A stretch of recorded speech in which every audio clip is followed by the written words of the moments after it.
too loud. Start on this gal right here.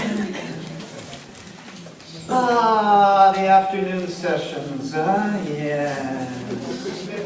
On Sunday afternoon, after a good meal, what do we usually do?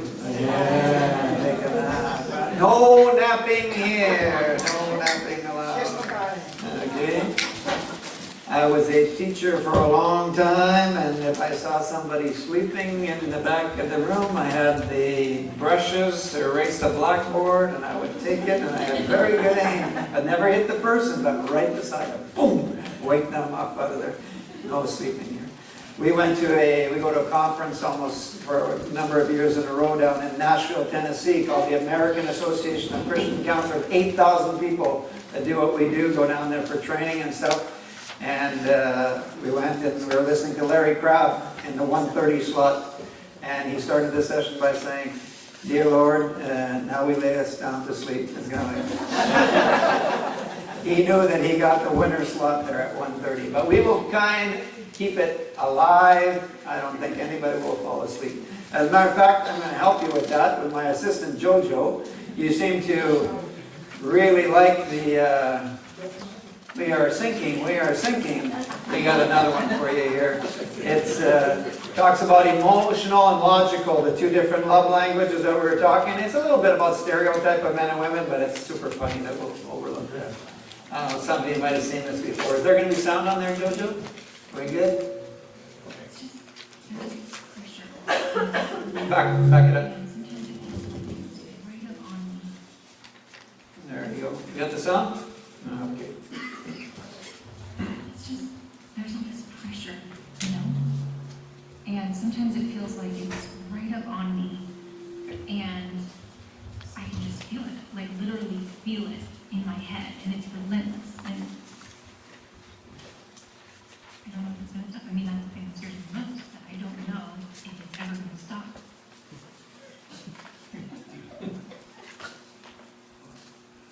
If you have a nail in your head, It's not about the man. are you sure? Because, I mean, I'll bet if we got that out of there. Stop trying to fix it. No, I'm not trying to fix it. I'm just pointing out that maybe the nail is causing. You always do this. You always try to fix things when what I really need is for you to just listen. See, I don't think that is what you need. I think what you need is to get the nail See, you're out. not even listening now. Okay, fine. Listen, fine. It's just, sometimes it's like, there's this achy, I don't know what it is. No, my sweaters are snagged. I mean, all of them.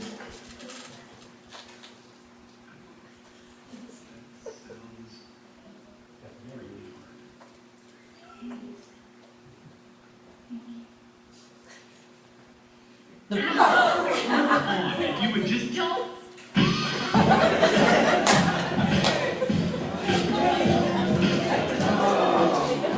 We got a whole bunch of those. They're really good. We can laugh at ourselves. Cool. It's not about the nail if you ever want to show it to somebody else. So everything that we've taught so far is important, right? If it wasn't, we wouldn't teach it. So foundational principles, and then, whoop, we got competition in the background. All right, we're going to take a look at what it takes to do. There you go. So foundational principles, and then priorities, and then communication. But this session this afternoon is by far our most favorite and most practical. A lot of different ministries and people teach on communication, even priorities. Some of you have heard some of that stuff before. But this is what we're going to teach you this afternoon, meeting each other's emotional needs. This made the biggest and most profound change in our relationship. And as we do our conferences, people say, I've never heard that before. So give us about a minute to get ready. Less than that, about 40 seconds to change costumes here. Clark Kent is going to turn into Superman here.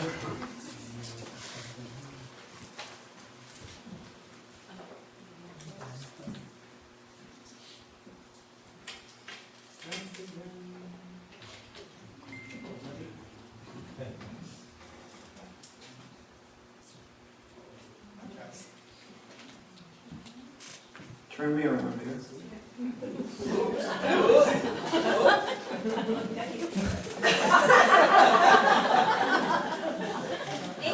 We're going to want a picture of this one. That's don't care, please. Ladies and gentlemen, on May 2nd, 1981, the day of our marriage in Abbotsford, British Columbia, when the pastor said to us, do you take this man to be your lawfully wedded husband? Do you take this woman to be your lawfully wedded wife? We responded to that simple question by saying, I do. I do. But we should have said, no clue. No clue. No clue. Kathy said last night in our introduction and our testimony that at that time we were 22 and 20 years of age. Is the picture up on the screen there? Yes. Look at that young lady up on that screen. She looks like she's about 13 and then she's wearing her mother's wedding dress. We were very young. We were very sincere. We loved Jesus, but we were also very naive and very ignorant. No clue. When we left there, everybody said, God bless you, but nobody handed us an instruction manual on the way out. No clue. We left there, and for years, I tried by my actions to reach Kathy's heart and to hit Kathy's heart. I would do all kinds of different things, activities, buying flowers, and all kinds of different ways to show her that I loved her. In my vows, I said to you, I will love you as Christ loved the church. But you know what? I had no idea, practically speaking, what that meant to love another woman. Nobody had ever taught me, up until that point in time, what it means to love a woman. People had tried, right? The poets, Celine Dion, the Beatles, all you need is love. Hey boys, that's pretty superficial. Like, put some meat on those bones. Like, what does it mean to love another? And people would try. And so I went out of there sincere, okay, sincerely trying to love Kathy.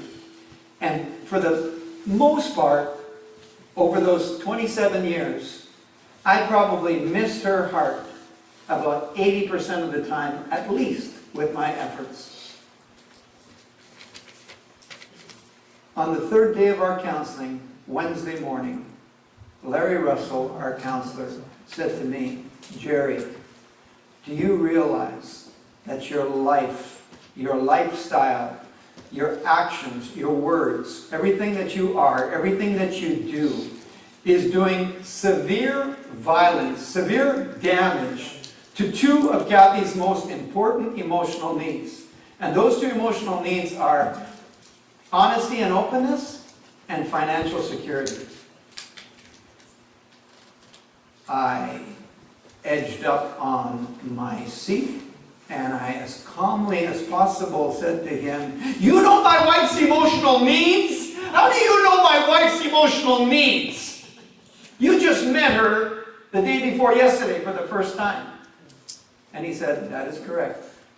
And he said, on Monday, when you told your story, Kathy talked for 3 hours. I said, that's right.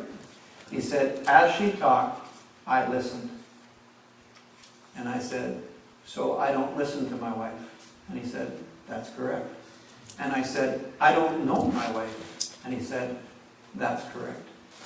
And for the rest of the week, Wednesday, Thursday, and Friday, they taught us this principle of how to meet one another's emotional needs.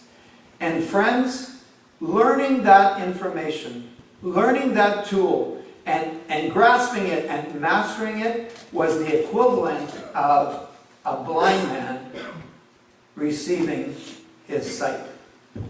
That's how drastic it was. All of a sudden, I could see. And basically, in that exercise, in that time of therapy, what Kathy communicated to me was this. I said, Jerry, this is who I am. This is my heart. This is how I feel and how I need to be loved. Can you love me that way? That's not really complicated. Jerry, this is who I am. This is my heart. This is how I feel love and how I need to be loved. Can you love me this way? Guess what, folks?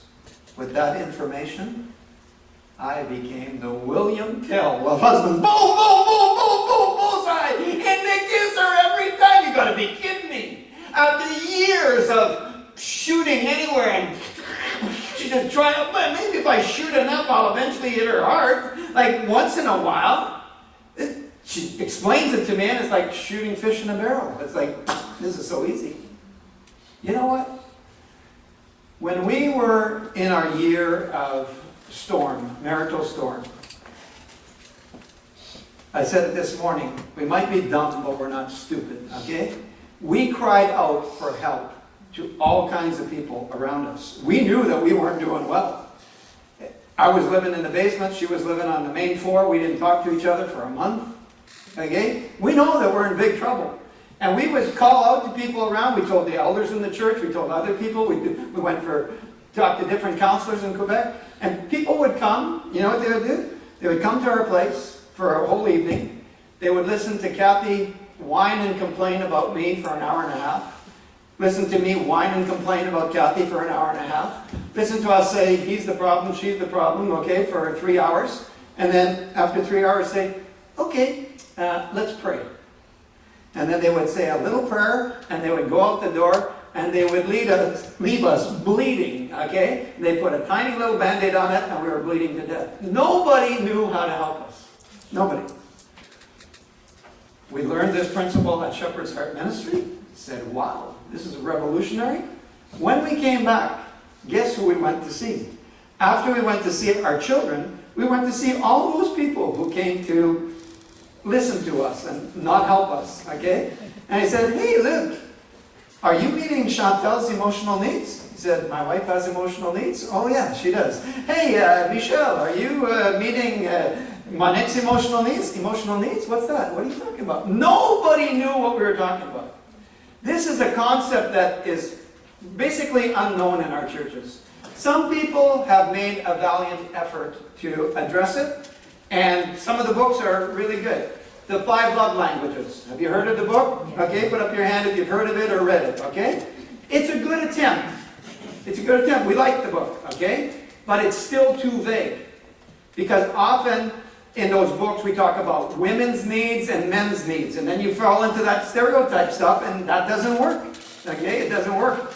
And it's even not specific enough. Like one of the needs is buy me gifts. Right? That's one of the love languages. My love language is gifts. Okay, but watch this, okay?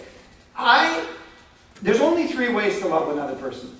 This is not in your notes, okay?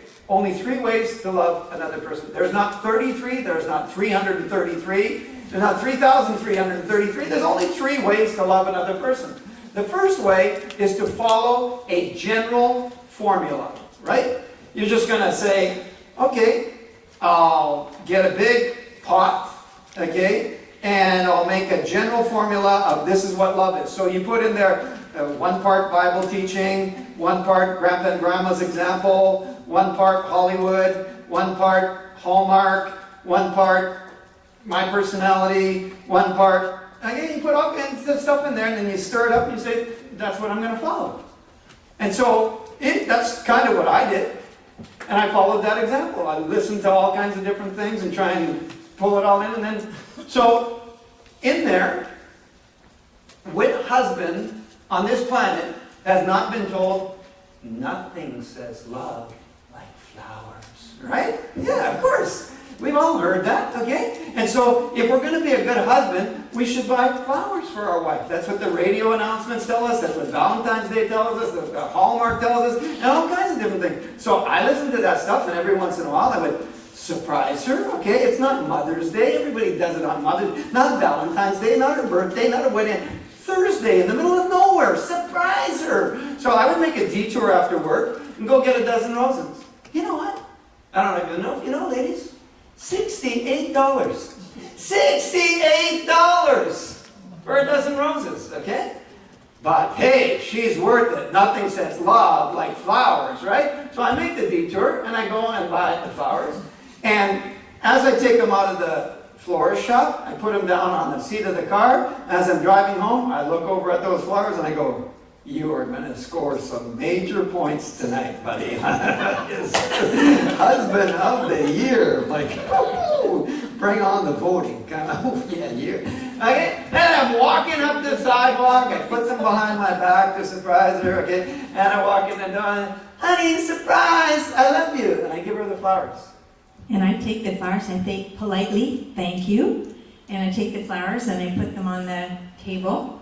And I leave them in the plastic. I don't take them out of those little things at the bottom, you know, that the water's in. To put them in a vase, to put them presentably on the table. And yeah, I don't do all of that. The next so, morning, so the next morning he's like, aren't you going to put the flowers, you know? And oh, yeah. So politely I do that. Until the day when I say to Jerry, you know what? I know that this is a sincere effort, but flowers to me are like a total waste of money. Total waste. How much did you pay for those flowers? $68. $68? Okay. Well, give me the money in a gift certificate or something so that I can go to Reitman's or Susie Shear or some women's store so that I can get myself a nice top, you know, that's going to last a year or 2 years. I'm just going, yeah. Was I sincere? Was I sincere in my effort to reach Kathy's heart? I was very sincere. I was sincerely off the mark. It's not sincere that matters. It's hitting the target that matters. I'm sincerely off the mark. Now watch this, okay? Our son-in-law, Nick, married to our daughter, Jessica, okay? If Nick buys flowers for Jessica, okay, the woman floats for a week. Literally, she floats. Her feet come off the floor, and she doesn't even wash. She just floats around the house. It's unbelievable. No kidding. She goes, oh, flowers? Okay, and then she takes a picture of the flowers. She puts them on Facebook. He loves me, okay? And then when she's cooking, she's got the flowers beside her, sniffing them like that. Okay, as they eat, she moves them to the table. When they finish, she moves them beside the bed. Oh, he loves me, okay? And she just loves flowers, okay? Guess what? I'm not married to Jessica. Nick is married to Jessica. I'm married to Kathy, and I need to reach Kathy's heart, and Nick needs to reach. No two marriages are the same. If you go to a marriage conference, okay, next year or 2 years, Guelph and next year, and Hawaii in 2 years from now, okay? If you go to a marriage conference, and at the beginning of the day, the couple says, okay, so today we're going to tell you how marriage works, okay? Get up and walk out. And as you're walking out, say, Pastor Jerry gave me permission, okay? No two marriages are alike. Marriages are not alike. We are different people. Our sister just said we're very different people. So what works for us doesn't necessarily work for you. And so when we write these generalized books of men and women and do this and buy flowers, it's just too general. We need to learn how to meet one another's emotional needs, okay? The second way that you can love a person is to determine what love is for you, okay? This is important. This is how I feel love. Kathy said I feel love. So you determine what's love for you, and then you strive to give that to the other person. And you know what happens when you do that? You're going to miss the mark. You're going to miss the mark because that's love to you, not to them. You're going to see on our list in a little while that encouragement is my number one emotional need. That's my number one emotional need, encouragement, okay? So at the beginning of our marriage, when the kids were younger, I said, well, I think Kathy would really appreciate encouragement. So I took all the kids aside when she wasn't listening, and I kind of drilled them like little soldiers. I said, listen up. Mommy works really hard every day to make those meals, okay? And they're very good. And so before you leave the table, you better make sure that you say, thank you, Mommy, for the time and effort that you put into making the meal. And they got really good at it. They were like, thank you, Mommy, okay? Every time. And when they would say thanks to Kathy, she would like, You're welcome. It's just, that's what I do. It's like, it didn't mean anything to her whatsoever. It was kind of like, Because that's not her love language. That's not her emotional need at all. That's my emotional need. So you determine that this is love for you, and then you try and get, you're going to miss the mark. The third and final and only way that works is to determine what is your emotional need, and then to love that person that way. Kathy said to me, go ahead. No, it's to understand what you're emotionally, Correct. okay, to educate your spouse so that they can love you in that way, okay? Kathy said to me, this is my heart, this is who I am, this is how I feel loved and need to be loved. Can you love me this way? Our job is to determine what it is for us and then to educate our spouse.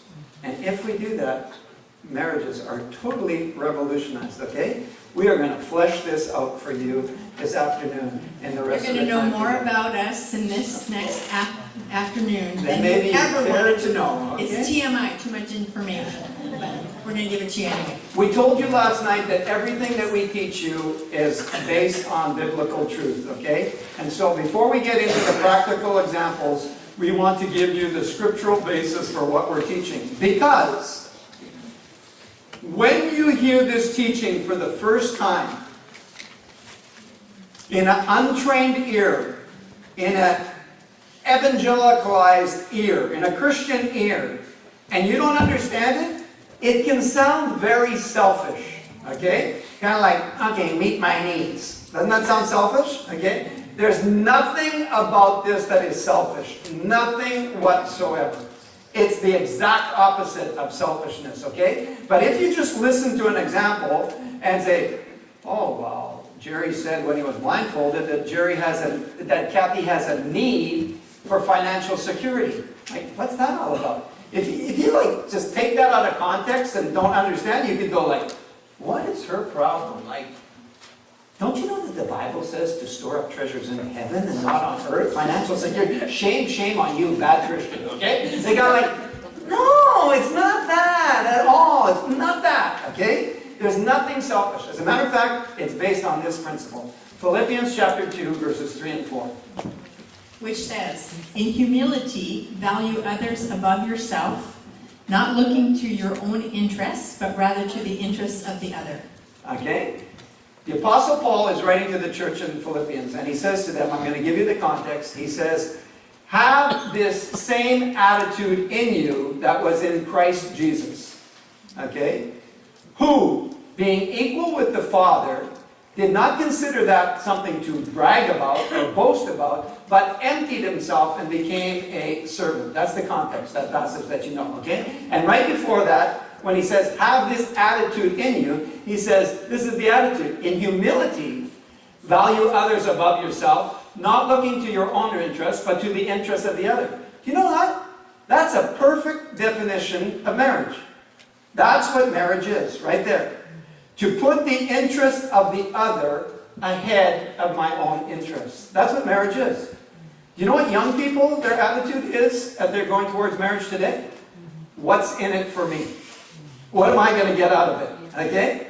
And if we detect in our marriage prep courses that that's their attitude, we say to them, don't get married. Seriously, don't get married. When Tim was about 27, going on 6, okay, he was very immature, and he knew it. He gave himself his own nickname. He called himself Peter Pan, the kid that'll never grow up, okay? So he was like 27 going on 5. And I said to him one day, Tim, are you planning on getting married one day? He said, oh yeah, I'd like to get married, but not right away, in a few more years. And I said, and you know, what's your approach? What's your game plan? He's a football player. What's your game plan? What's in it for me? She better be like blonde and blue eyes and like hot body and a good cook. And I said, and what about you? Well, no, don't get married. Don't get married. Do all the women of the world a favor. Don't get married, okay? Marriage is sacrificial.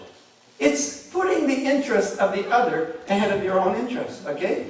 We have heard this verse in our Christian ear time and time and time again, and every time that we hear this verse, as soon as we hear the words, put the interests of others ahead of our own, we immediately think, oh yeah, Mrs. Johnson, oh yeah, okay, the neighbor, or that person. we never think about marriage.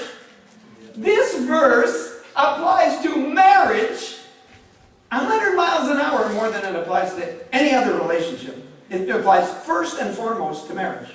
Okay? Then it says, Christ Jesus had that attitude. He put our interest, he sacrificed. Right? Did Christ put our interest ahead of his interest? Hey folks, let me give you a real quick theology lesson. Real quick, okay? Jesus was in heaven, chilling with the Father. Okay? That's not a bad gig if you can get it, okay? And angels were worshiping him, okay? I take that job, okay? That's what he was doing. And he decided to leave the comfort of heaven, to leave his glory, to come down here, to be born in a human body among stinky animals, okay? And then walk for years with thick-headed disciples that didn't get his message, okay? How long am I going to be with you before you understand? And then to go to a cross and die. That's putting the interests of others ahead of his own interests. And in marriage, he tells us husbands, love your wife as Christ loved the church. Christ sacrificed for the church. Christ died for the church. And marriage is all about this. So there's nothing selfish about it. It's all about serving the other person. So another scripture, Galatians 5, verse 13b says, serve one another humbly in love.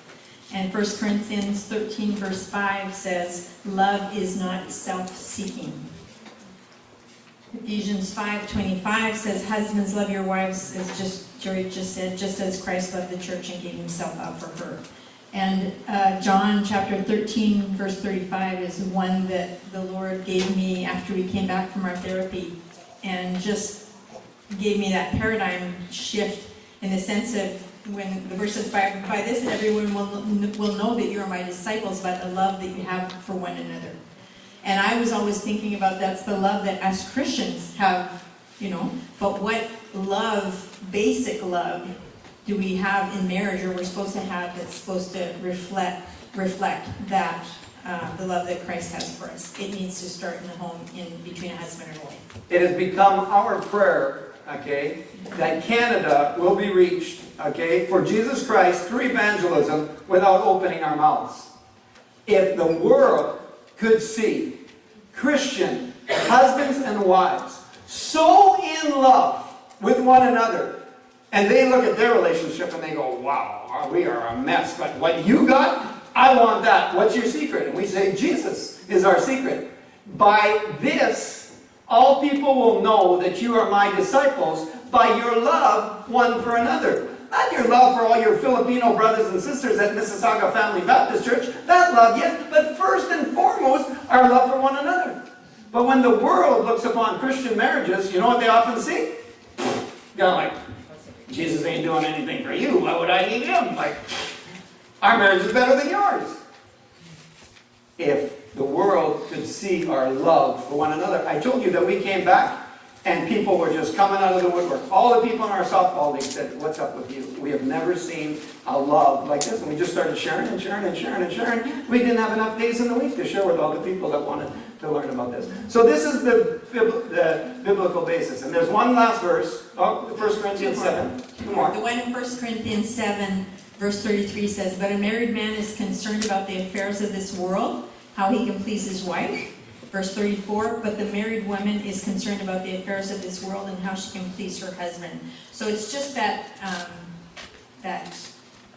point that as Christians that are married, we serve the Lord, but also we're to please our spouse. The whole context of that passage is Paul saying, if you're single, you have all your time to serve the Lord. But if you're married, you have a responsibility to meet the needs of your spouse and serve the Lord, is what he's teaching in that passage. And that's underlined very clearly here also in the last verse, in Genesis 2:18. I always want to underline that before we get into the practical examples, because it's so important. Genesis 2, if that goes up there, you should think right away. Beginning of the Bible, right at the beginning, we're in creation, right? We're right at the beginning. We're in the garden with Adam and Eve, okay? And in that passage in Genesis 2, there's a little phrase, okay? What happens is God says, it was good, it was good, it was good, it was good, it was good, and then all of a sudden God says, it is not good. Now one of the ladies answered for me, when did God say it is not good? After he made the stars and the moon and the sun, he said, it is good. After he made the mountains and the oceans, he said, it is good. After he made the animals, he said, it is good. And then he said, it's not good after he made man. Yeah, the ladies know that verse. Okay? When he made man, he said, no. Okay, slow your roll. The context is, he said, it is not good that man should be alone. Yeah. So marriage is God's idea. If this was good, he would have made a whole bunch of other Adams. And that would have been fine. But God said, no. It is not good for man to be alone. And then God was going to create Eve, but he stopped in a very important pedagogical moment that is lost on a lot of Christians. Before he made Eve, he taught Adam a very important pedagogical lesson. You know what he did? He had a parade, right? Genesis chapter 2. There was a parade. God said that the animals were supposed to parade in front of Adam, and Adam was supposed to name them. Right, exactly. So the parade went on, and they went by, and Adam said, aardvark, beaver, camel, donkey, elephant. As you can see, I'm going in alphabetical order, okay? How did he do that? I don't know. It's like, come on. I'm going to ask him in heaven how he did that. Like, he named all the animals, right? It was Adam that named them. And after the last animal went by, zebra, okay, there was no being amongst those beings that was found that was suitable to be a partner and a helper for Adam. Right. And so, it was only at that moment, after the parade, that God put Adam to sleep, right? He's seen, no, it's not that. It's not the zebra. It's not the aardvark. It's not the camel. It's not that. Just like Jerry, this is not, and then he teaches what it is. God did the same thing. He said, Adam, it's not that. Then he put Adam to sleep, took out a rib, formed Eve, and then woke Adam up and brought Adam to Eve. And when Adam saw Eve for the first time, you know what he said? There are Christians that have told me that this is what Adam said. This is now flesh of my flesh and bone of my bones, for she was taken from man. And said, that's not what Adam said! When Adam saw Eve for the first time, do you know what he said? Yes. Whoa! Hubba hubba! Bingo! Hallelujah! Yes, Lord! Look it up in Hebrew, that's what it says. I read Hebrew. Folks, she was naked. She was beautiful. And Adam said, this ain't no zebra. This ain't no donkey. Like, wow. Right. And then God said, for this cause a man shall leave his father and mother, cleave to his wife, and the two shall become one flesh. Marriage is God's idea. And meeting one another's emotional needs is God's idea as well. Because if we didn't need to meet one another's emotional needs, Adam would have been fine. Adam was walking in fellowship with God. What's the problem with that? But God said, no, I have a better plan. A plan that's called marriage. It was his idea. So if we didn't need one another, God shows in his creation plan that this is his idea.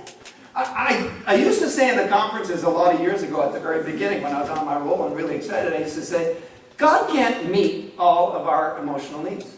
Like, God can't meet my sexual need, and God can't meet other needs, and God can't meet all of my needs. And we got in the car one time and said, Kathy took the communication stick and said, Jerry, could I challenge that statement that you make? I think that God could have met all of our needs, but he chose not to. He chose to create marriage as the institution that would meet those needs. He probably could have, but he chose not to. He chose a different avenue, and that avenue is called marriage. And in that relationship, He created us one for another in order to meet each other's needs. And that's what we're going to teach you how to do that, okay? So what is an emotional needs? It's in your notes here as we go. Kathy's going to read it for you. So what is an emotional need? Well, it's important needs that a person has that are generated by their unique life profile or experience, okay? There are important needs that a person has that are generated by their unique life profile and experience. For example, their personality, their family background, how they've been reared, as our sister said before, life experiences, education, all of that goes into making you a unique person. Okay. Every word up in that definition is important, otherwise it wouldn't be there. But there's one very, very, very important word, and that is the word unique. Unique, okay? You are all unique. In Psalm 139, it says that God created you in your mother's womb, and He knit you together and formed you together, okay? You are unique. You know where our sister said that she'd never heard the word tribe? I heard the word unique in only one context until I was about 13 years of age. I heard it probably hundreds of times, and every time I heard it, it was in an art class in elementary school when the teacher would say, do you know that there are no two snowflakes alike in the universe? That they are all unique? And my little 9-year-old brain would go, okay, you're the teacher, it must be true. Like, I can't, and then I grow up and I buy a house in Terrebonne, we buy a house in Terrebonne, and then we have a snowstorm in January and 2 feet of snow are in the driveway. I open up the door. You're going to tell me there's no two snowflakes that are alike in that? I have a hard time believing that. But according to science, there's no two snowflakes that are alike. I don't know if that's true or not. But what I can tell you is, there are 7.6 billion people on this planet right now, and none of them are you. You are unique. That's right. Unique. So how can we write books that say all men are like this and all women are like that? It's crazy. You're unique and your marriage is unique. And both of you as individuals are unique. It's funny, parentheses, we teach this course in a Bible school and we underline this point in Psalm 139, you're all unique. And one of the years that we were teaching it, in the second row, right here, there were identical twin sisters. I'm telling you, all week long I had no clue who was. I just called them A and B or whatever. Hey, you. Like, they were like so the same. Like, I could not tell them apart. And when we said, you are all unique, there's nobody that's you, both of them were going like this. Like, yeah, we're all unique. Okay? So, Kathy underlined personality, family background, life experiences, education. Okay? Watch this picture. Boy, Jerry, you just put up that slide before. You already had that slide. No. It's the same picture as before, but there's something in there that's invisible, and it was there in the first one, but you just can't see it, okay? But now you're going to see it, okay? We both have an invisible suitcase that we bring with us to marriage, okay? And in this suitcase, there is not, what's not in there, dear?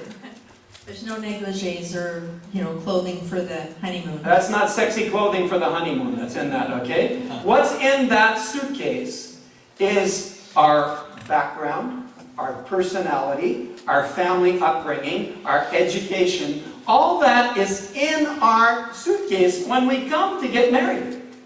Sometimes we don't even know what's in our suitcase, but it's in there. And we bring that with us to marriage, okay? I'm going to put two sisters on the spot here. What is your name? Joy. Joy? I love that name. What is your name? Rio? R-I-O? Like as in Rio de Janeiro? Okay. Joy and Rio, okay? Joy and Rio are both women of God, okay? Both Filipinos, right? Okay? And they might have some similar traits, okay? But Joy's emotional needs are not Rio's emotional needs. I can guarantee you of that. So a book that says these are women's emotional needs, it's craziness. It really is, okay? Joy, tell me, don't really tell me, but I'm asking you a question. Tell me about yourself. Tell me your life story, okay? Were you one of 9 children, or were you an only child? Are you the oldest? Are you the youngest? Or are you the dreaded middle child? Okay? Was your father present and loving and Christian and kind? Or was your father an alcoholic and a violent man? Were you born in downtown Toronto on the corner of Yonge and I don't know what? Or were you born on the missionary field? Okay? Tell me your life story. Tell me who you are. And I will tell you your emotional needs. Joy's emotional needs are not Kathy's emotional needs. They're different beings, okay?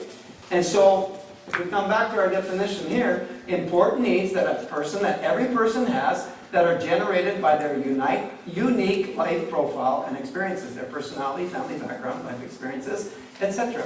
Okay? So here's examples of emotional needs. So some of them would be encouragement, conversation or dialogue, financial security, respect, affection, family commitment, and sexual fulfillment. If Those are just some examples. you turn to the back page, you don't have to write that. I'm saving you some ink and some wrist action. If you turn to the back page of your workbook, keep going, back page, keep going, all the way to the back.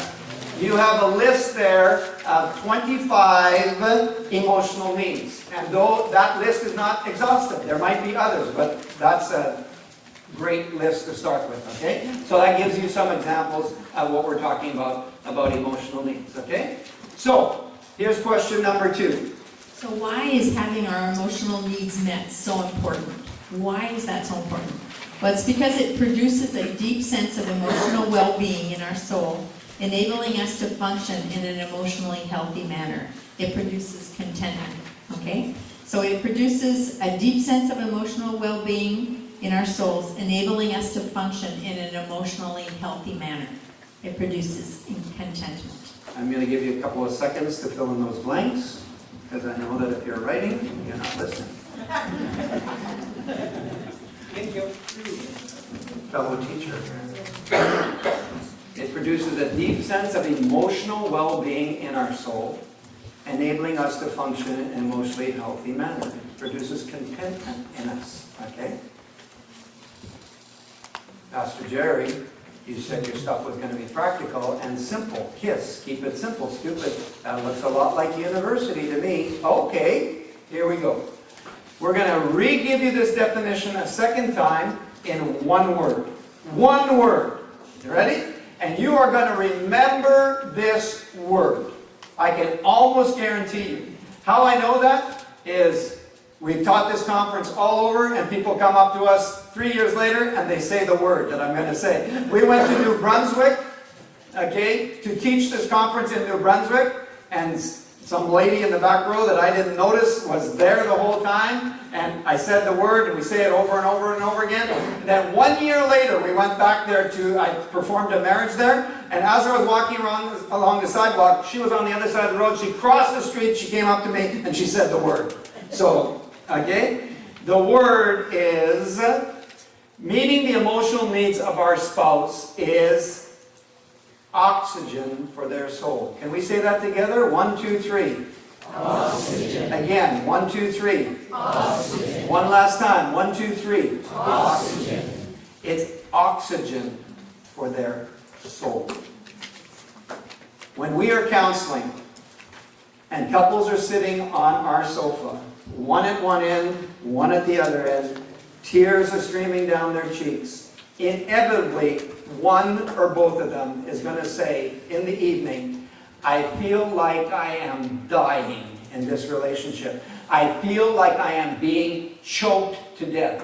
Why? Lack of emotional oxygen. It's another way of saying, I don't feel loved. Don't feel loved. But what they say is, I feel like I'm dying. Because meeting the emotional needs of your spouse is like oxygen for their soul. It's oxygen, okay? Follow me. It's not time to take a nap, okay? If meeting the emotional needs of our spouse is oxygen for their soul, the opposite is also true. In other words, when we do not meet the emotional needs of the other person, we're going to kill them, okay? I think the next slide says, yes, go ahead, Kathy. So if emotional needs go unmet regularly or for an extended period of time, a person will do one of two things, okay? They will either shut down or they will withdraw, okay? So if emotional needs go unmet regularly for an extended period of time, the person will do one of two things. They will either shut down or withdraw. When they're on our couch, they are both shut down, they're both withdrawn, and they are dying. Okay, that's what's happening.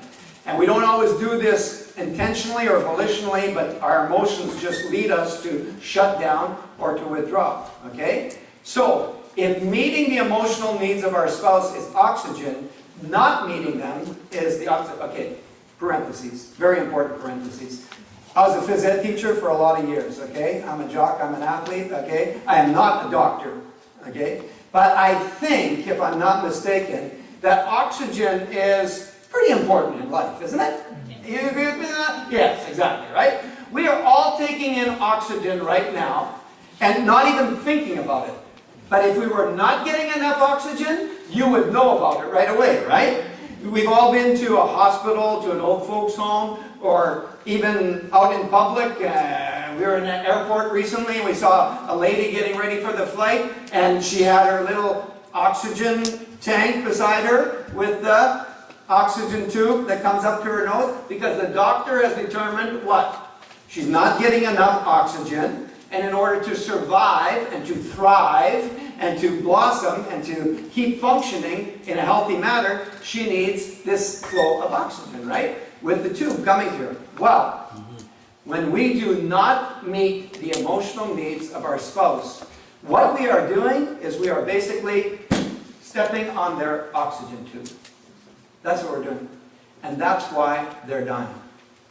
Because we're stepping on their oxygen tube. For 27 years of my life, I was stepping on Kathy's oxygen tube. Kathy's number one emotional need is to be important and cherished. That's her number one emotional need, to be important and to be cherished by me. She said, Jerry, this is who I am. This is my heart. This is how I feel loved. Can you love me this way? I need to feel important in your eyes and cherished by you.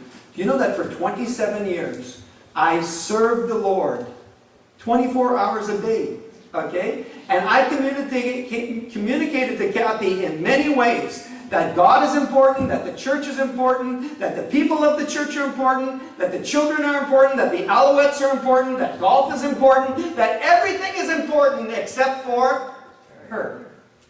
I was basically killing her. My number one emotional need is encouragement. Encouragement. Parentheses. In the books that are written by Christians that say these are men's needs and these are women's needs, on every one of those lists, on man's needs, what's the number one need? Sex. False. It's not my number one need. Not my number one need. My number one need is encouragement. And for 27 years of our marriage, Kathy was stepping on my oxygen tube. Kathy, can you explain to these good people why you were stepping on my oxygen tube? Can you explain that? We always have our excuses. I'm going to call them excuses or reasons, right? And so when I met Jerry, when I was 18 years old and I met Jerry, we were on a summer project in Ottawa, not too far from here, right? And we were with Power to Change. We were doing speaking engagements in churches in the morning, giving testimonies, and we had one of the people in the group that would give a teaching, a Bible teaching, and it was Jerry in our group that did that. Well, Jerry has not changed in that sense. I think since he became a Christian, God has given him that gift of being able to preach and teach, and he was doing that back then when he was 20 years old. And I was like, wow, this is like amazing. Like I've been married 37 years, and I've been sitting, hearing him preach over and over again, sometimes the same message recently, and I always get something out of it. So anyway, all that to say is that when I saw him at that age, I thought, I was pretty impressed. We got back in the car, we had come together, got back in the car, and I was impressed, but I didn't say anything in the car. You know, I can be impressed and like keep it to myself type thing. So we're in the car, like maybe 5 minutes later, Jerry brings it up. You know, that was a pretty good message that I gave this morning and stuff like that. So then my thought was, and he's also proud, you know? And so then what's that? Conceited. Conceited, yeah, conceited, proud. So anyway, so then I said to myself, you know what? If I give encouragement to that guy, his head's gonna swell, and he's not gonna fit through that double door. Is kind of the semi-conscious thought that I had, for not saying subconscious thought. And so we continue dating and stuff like that, and I'm pretty impressed with him. We get married, and in marriage, I basically put on my Holy Spirit cape, and I said, I need to help this guy know that he's got things to work on and how he can be humble, okay? So I became a woman that was a wife that was very critical of her husband. You know, he would preach on a Sunday morning, and I always had the fine points to kind of dot the I's and cross the T's and show him what he needed to still work on. So for 27 years, I was not giving encouragement. I was doing the contrary. I was being very critical, and it brought our marriage. It was one of the factors that brought our marriage to the point of crisis. So we were both stepping on each other's oxygen tubes. Were we doing that meanly? Were we doing that on purpose? Do you think that either of us woke up in the morning and said, I want to kill Kathy today? No, neither of us did that. We were Christians, filled with the Holy Spirit. And yet, in our way of life, without knowing it, through ignorance, we were stepping on each other's oxygen tube. Now, eyes forward, okay? Oxygen, meeting each other's oxygen, meeting each other's needs is giving them oxygen. And not giving each other, meeting each other's needs, is cutting off their oxygen, okay? If that goes on for a long period of time, okay, and you are not getting your needs met at all, and then somebody of the opposite sex meets those emotional needs in your life, you are in big trouble. You are on a very slippery slope, okay? What we've just explained there, that whole thing, okay, is perfectly illustrated in the movie Fireproof. Raise your hand if you have seen the movie Fireproof. Raise it way up, okay? Let's do the opposite. If you have not seen the movie Fireproof, put up your hand. Put up your hand if you have not seen the movie Fireproof. You need to see this movie, people, okay? Hey guys, date night, okay? Buy popcorn and send me the bill, okay? Date night, Fireproof, okay? It's made by the same people that made Courageous and War Room, okay? It's one of their first films, okay? I don't want to ruin it for those that haven't seen it, and for those who did, I'm going to give you a very quick review, because this film illustrates exactly what we just said, okay? In this film, he's a fireman, so Fireproof is a play on words, okay? This guy's a fireman, and they're newly married, they got no kids, they've probably been married for 5 years, and in the very beginning of the movie, in one of the first scenes, we rewatched the movie about a year ago, and it's hard to even watch it. They are in the kitchen fighting.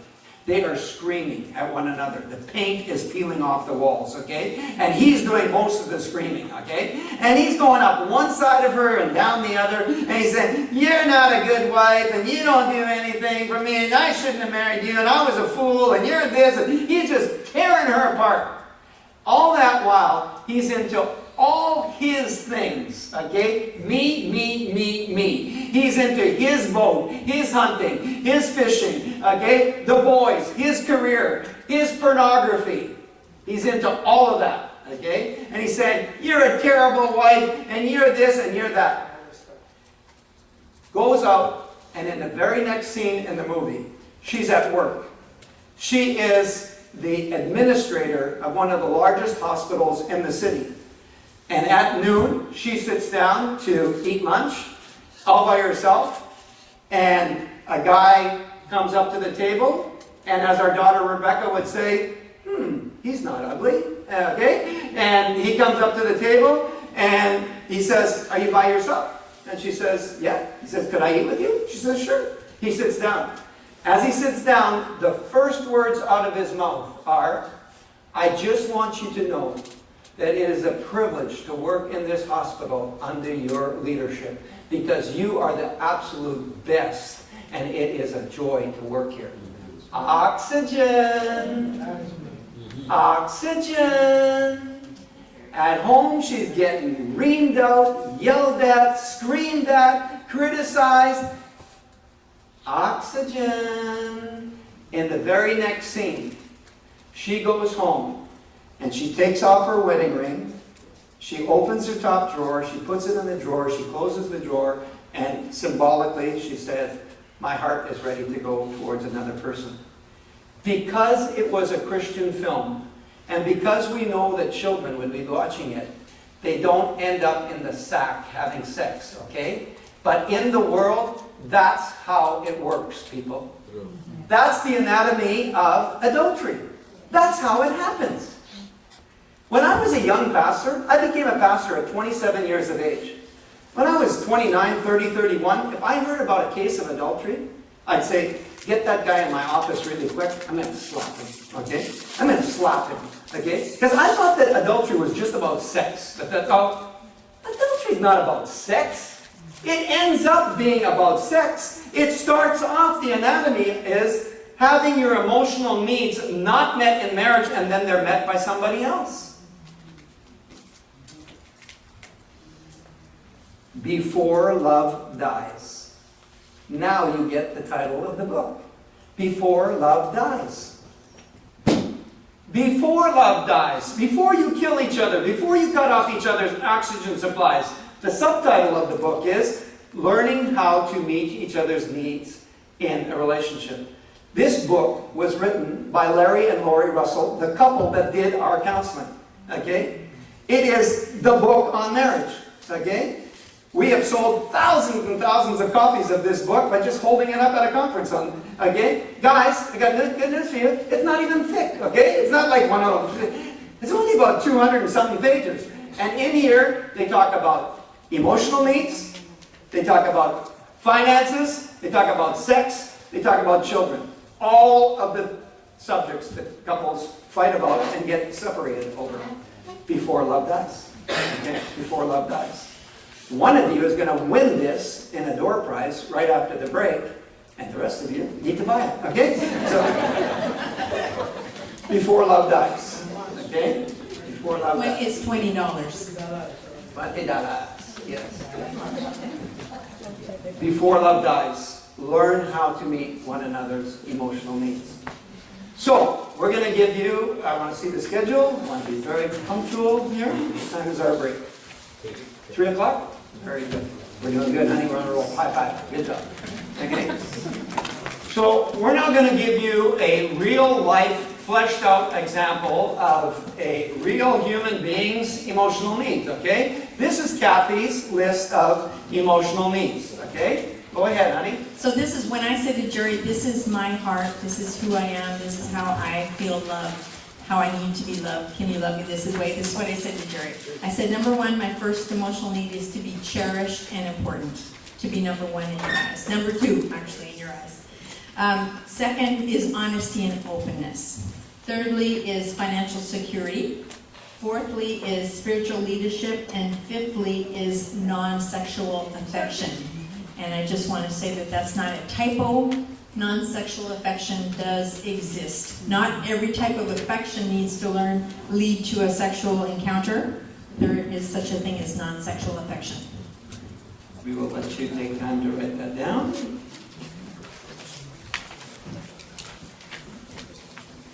Kathy does a good job of explaining that last one, because a lot of guys in the conference go, going like, no, that exists. Women get so, every time he's going to come and hug me, he wants to have sex, so they kind of like run away, because, no, but they want non-sexual, Kathy wants non-sexual affection. Amen. Yeah, there was somebody that was very brave. Way to go. Okay? Here are my emotional needs.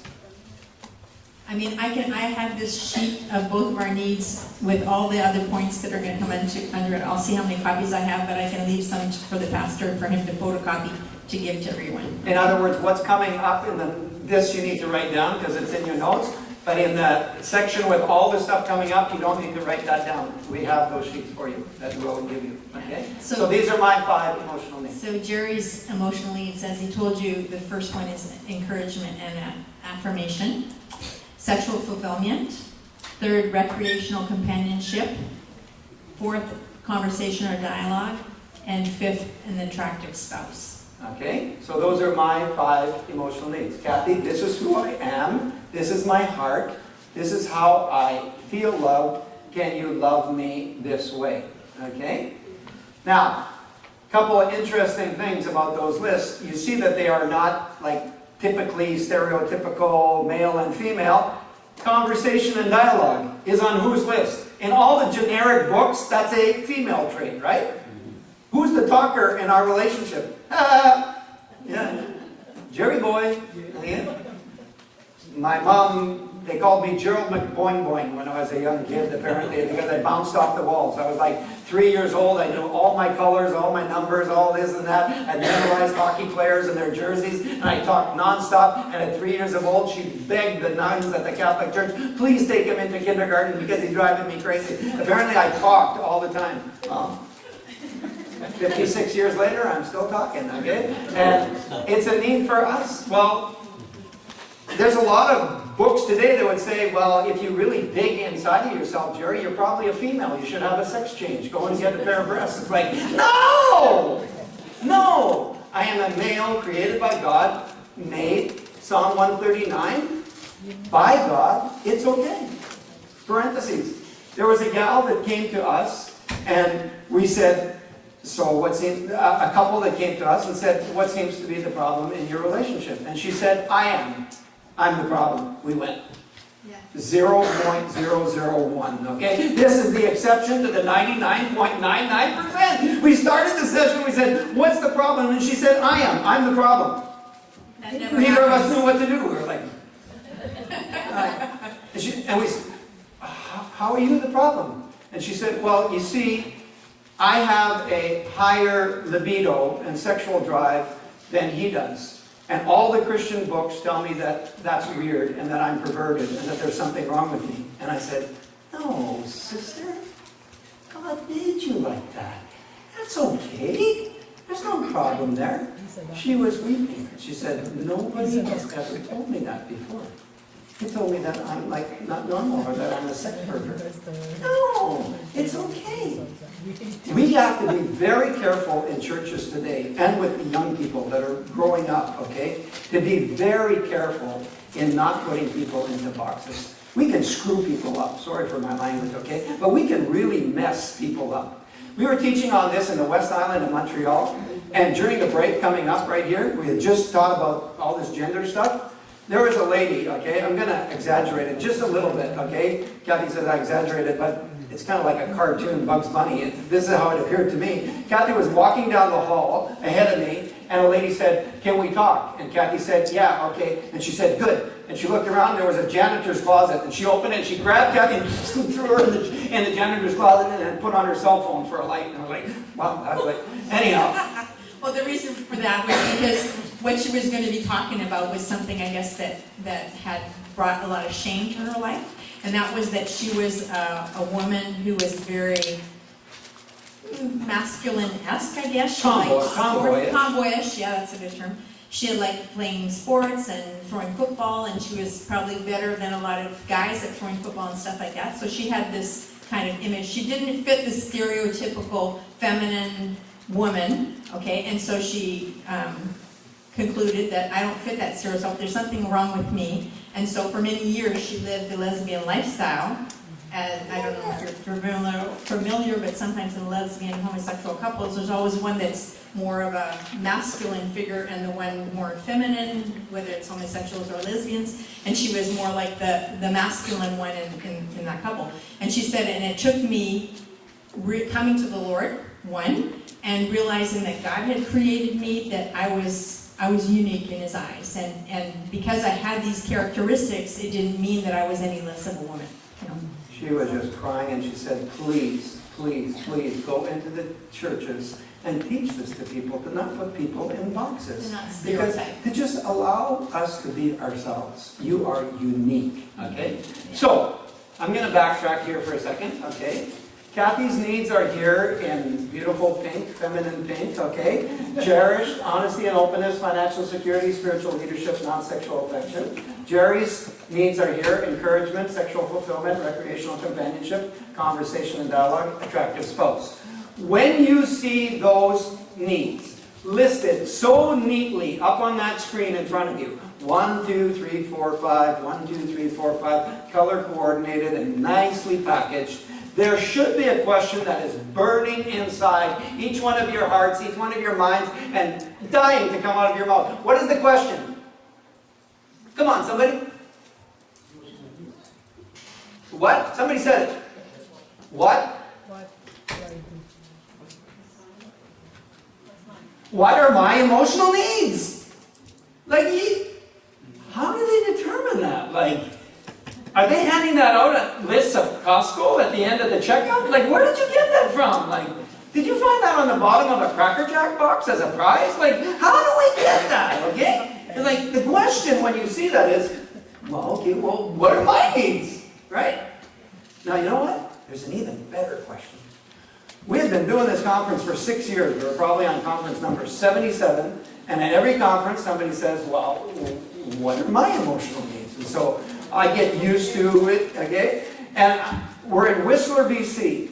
And there's literally 500 people in this room. And it's a room that's very wide and, very narrow and very deep, okay? And so the back of the room is like very far from us and the lights are bright and everything. And so I asked the question, and I'm expecting somebody to say, well, what are my emotional needs? So I say, what's the question that's burning in your hearts? And there's a guy in the back row that raises his hand. I can hardly see him, and I say, yes, sir, what's the question? And he says, what are my wife's emotional needs so that I can love her better? Woo! Gino, bang on. New and improved. He has improved the question. That's an even better question. That's a good question. What are my needs? But an even better question is, what are my spouse's needs so that I can love her? Like Kathy pointed out earlier, we need to determine for ourselves, because the other person can't determine what your needs are, determine what your needs are, and then educate the other person. Share it with them and say, this is what love is to me, okay? So, at this point in time, you have an individual exercise. Okay? How do we, you're going to get to it. The third question is, how do we identify or discover our emotional needs? How do we do that? We're going to teach you, we're going to walk you through it. Go ahead, Kat. There's actually two ways, and whether you go in through the front door of the house or whether you go in through the side door of the house, it doesn't matter as long as you get in the house. In other words, we're going to tell you two ways that you can find your emotional needs. One of them is negative, and one of them is positive. We don't care whether you find them through a negative route or a positive route, just find them, okay? For some people, it's easier to find it through the negative route. For other people, it's through the positive route. But the first one is this. The first one is the positive way. So if my spouse really loved me, he or she would do such and such. Okay, so fill in the blank. So if my spouse really loved me, he or she would do this. Okay? This time I'm going to let you write and I'm going to talk at the same time. If my spouse loved me, he or she would. In other words, this is what love is for me. This is what love is for me. Okay? So, in my case, this is very, very, very simple. In counseling, when they taught us this, they said, just fill in that blank. I said, if my wife really loved me, she would encourage me. But she never encourages me. Never. Like literally never. And then, time to be real honest and up forth with you, okay? And then, I go out and I preach in different churches. And when I preach, after I preach, there's a long line of women waiting to talk to me afterwards. The guys are, I don't know, off talking about cars or football or whatever. But there's a whole bunch of ladies that are waiting for me. All in their Sunday best, dressed up, okay? Looking beautiful, perfume, Okay? Great breath, everything's great. Oh. Pastor Jerry, you are such a man of God. Do you know that God really spoke to me through that message? Oxygen! Oxygen! While I'm getting at home. Sorry to imitate you did there. Okay. Well, I'm getting criticized at home and never encouraged. I go out and I'm getting oxygen, okay?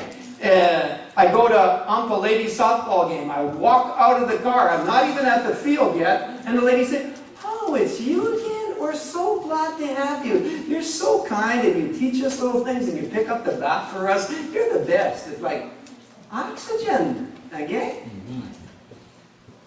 Listen up, okay? When your oxygen tank is full, okay? And when oxygen is flowing here, okay?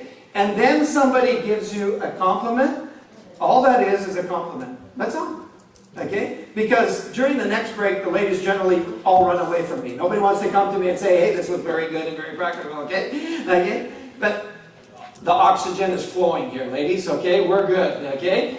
But when there is no oxygen going, and then you get oxygen or a compliment like that from somebody else, that's like water on parched ground, right? But right now, top shape, okay? So, no problem, okay? So the second way, If my spouse, sorry, there's a little example there, okay? If my spouse really loved me, he or she would. We teach this to couples in our home. After we've cut through all the tears and all the stuff, we say, "We got good news for you." When we start explaining this about oxygen, their faces light up. Like, wow, oh my goodness. Okay, we can teach each other how to love, and there's hope for us here. This is the first time in years that we have felt hope for our marriage, okay? And I can see the light bulbs going on. They're like really excited, okay? And then we start moving them towards discovering their own lists, and then we teach them how to find their own needs, okay? And when we get to this point, if my spouse really loved me, he would, okay? Inevitably, not all the time, but ladies, I'm against stereotypes, but I'm going to stereotype here for a second, okay? It's always the lady, about a third of the time, when we explain this, her shoulders kind of slump like this, and her mouth goes down a little bit, and she kind of like gets this look on her face, and I say, "What's going on inside, sister? Like, what are you thinking? I'm reading your body language." And she says, "Well, if I have to explain it to him, it doesn't count. He should know." Okay? Now here's the question. How should we know? How are we supposed to know? We cannot know. Okay? We cannot read minds. We cannot. It's impossible. Okay? I said before when I was blindfolded, nobody on the way out of the church handed us a manual and said, "Here, just follow this. It's easy. 1, 2, 3." Okay? Nobody gave us that. Okay? I have a manual for our car. Okay? If red light goes on, A, B, C, okay, push that. Oh, wow, that worked. There's no manual like that. It didn't come with the manual. Okay? So we can't know. We can't read minds. It's impossible. We have to educate one another. We have to tell the other person. Okay? How it is. so the second Close the way, parentheses. There you go. yes, thank you. The second way is the way actually that Jerry and I found our emotional needs, and that's by identify the things that your spouse does or does not do that frustrate, hurt, and disappoint you. Okay? Dig a little, and the emotional need, bingo, the emotional need will be hidden under the incident. Okay? So identify the things that your spouse does or does not do that frustrate, hurt, and disappoint you. Okay? Dig a little, and bingo, the emotional need will be under there. So if you find yourself fighting a lot about finances, then probably one of the two of you has a need for financial security. Okay? If you are fighting a lot about sex, then probably one of you has a need for sexual fulfillment. It is not being met. That's not being met. So dig under your tensions. What are you fighting about? If you're fighting about raising the children, or he's never home, There's a need on there for domestic support and family support, and I need you to be, okay, spiritual leadership. That we found our needs much more through the negative way than through the positive way. It's kind of like, sometimes you say, what is love for me? What is love to me? What would he do? Like, you can't even find it through the positive way. But the negative way, oh boy, when he doesn't do that, I don't like that. That's your emotional needs. Again. And just to distinguish between domestic support and family commitment, those two needs. Domestic support has to do with helping out around the house, household chores and things like that. Family commitment has all to do with being present as we educate the children, being on the same page as we do it, and or else maybe just supportive. A lot of you said last night they're very supportive of my family. I'm thinking, that statement says to me, they're very supportive of my family, and I appreciate that. I would say that person who says that says they have a need for family commitment. Family is important. Probably many of you here do have that need. Another helpful way to find your needs is with informative reading. The book Before Love Dies does the best job of explaining this whole thing of emotional needs. Yeah. There's another book out there that's been around in churches for years called His Needs, Her Needs. What's the subtitle? Adult-proofing your marriage. His Needs, Her Needs, Adult-proofing your marriage, Adultery-proofing, Affair-proofing your marriage. Oh, yes, sorry. Affair-proofing Yes, your marriage. adult-proofing, sorry, affair-proofing. His Needs, Her Needs, That makes sense. Affair-proofing your marriage. Basically, before you get to there, learn how to meet each other's needs. That doesn't make sense, adult-proofing, sorry, I'm tired too, I guess, I need it now. Affair-proofing your marriage. Okay. That site, I just want to say, that site, marriagebuilders.com, if you're all understand English, it's just a gold mine of information about marriage. It has a whole section. We're going to be teaching you the positive things about meeting emotional needs, but it also has another section on that website called Love Busters, which are things that you can be doing and practicing in your marriage, like selfishness, like disrespectful judgments, like angry outbursts that are destroying the love between you. Okay? So we're giving you all the positive side of how to meet the emotional needs. Love Busters on the other side is the negative things that destroy the love. So your assignment right now before the break is to go to that list at the back of the 25 emotional needs, okay? Read through them very quickly after I say go, okay? Just scan the list, okay? Not right now, okay? Some of them need a little bit of explanation like Kathy just did. Others of them are very self-explanatory, okay? But based on what you have heard so far up until now, okay? Oxygen, this is my heart, this is how I need to be loved. Based on what you have heard up until now, try and circle for yourself, okay? 2 or 3 of those things that you think is an emotional need for you, okay? Go ahead.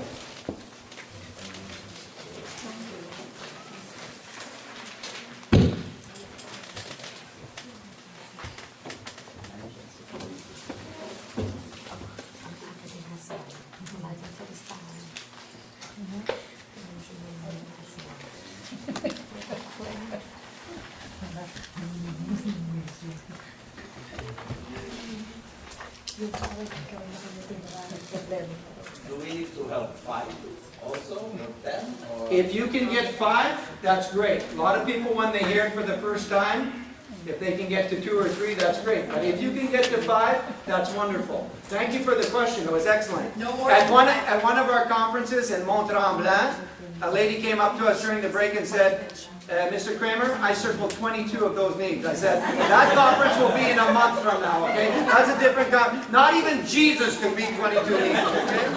No more than No 5. more than 5.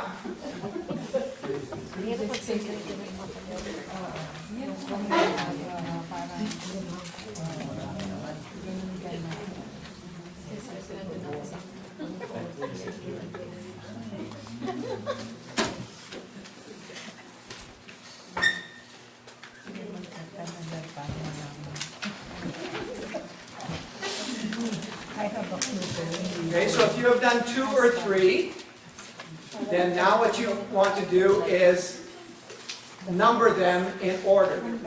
Okay? 1, 2, and 3. Because for me, encouragement is number one. No ifs, ands, or buts. It is definitely number one. For a lot of men, number one is respect.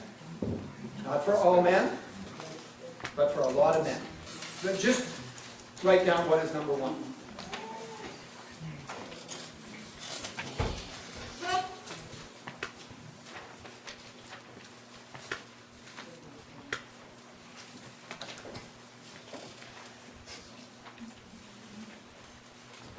Okay? Pens down.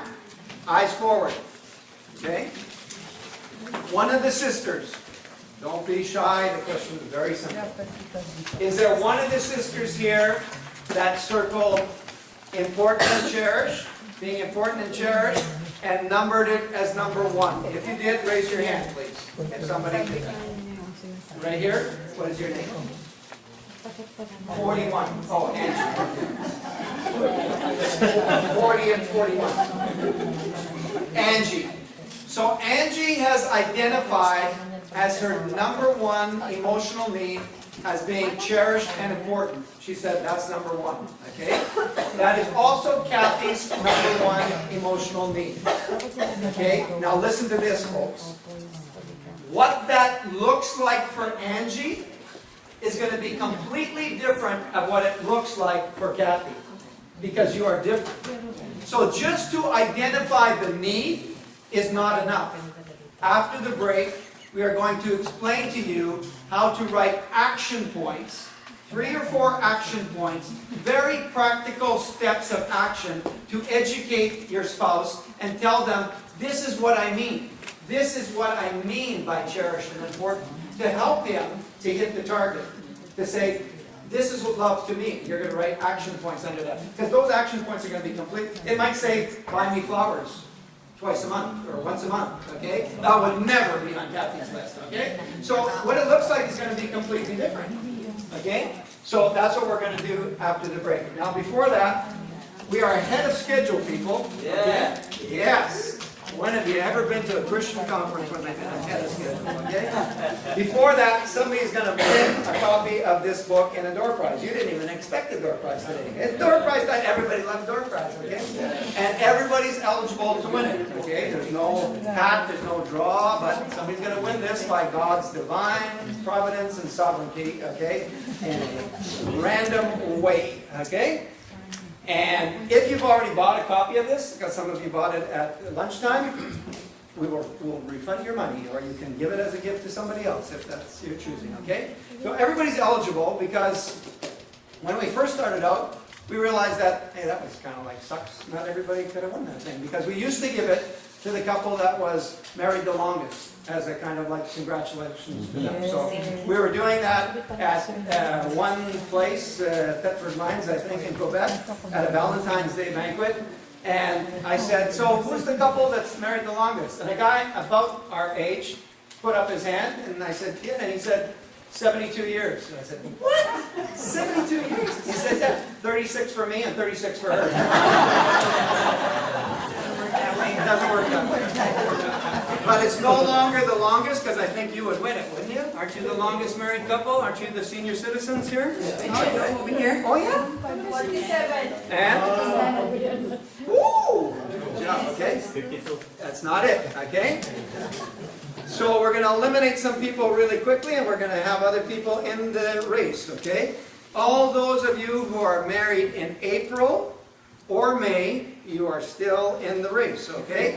Because the couple that's going to win this book, okay, is going to be the couple that their wedding date is the closest to our wedding date, okay? So it could be ahead or back, not the same year, just the date on the calendar, not the same year, okay? So it could be ahead or back, but the shortest number of days, okay? So Kathy, our wedding date is? May the 2nd. May the 2nd. So who's very close to that? April 19th. That's 11, 13 days. Anybody closer? April 25. So that's 5, 6, 7 days. April 25. May 10? May 10th. 8 days. April 25, 5, 7 days. Anybody closer than April 25? January 11.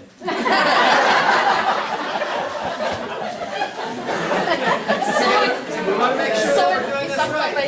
April 25th is the week before, 7 days. Nobody closer? Let's congratulate. No, birthday.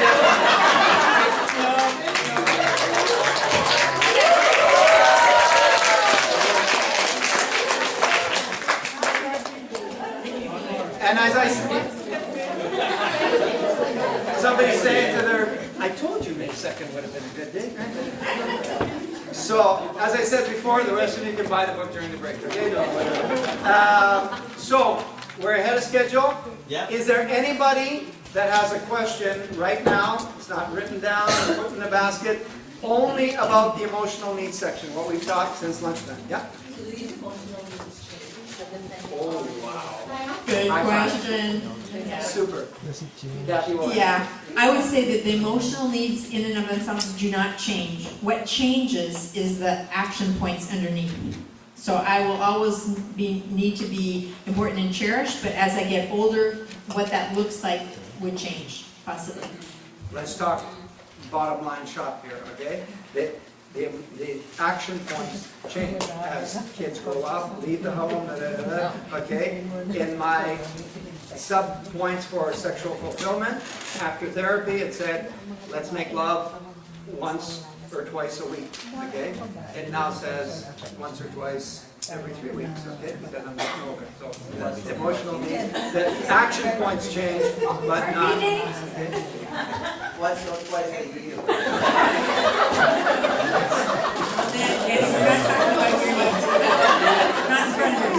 Counseling is available during the break. Danny, your appointment is at 3 o'clock. So we are 5 minutes ahead. We're going to come back at 10 after 3. We'll start 5 minutes early for the next session. And if everything goes smoothly, you're probably going to get out of school early today. All right.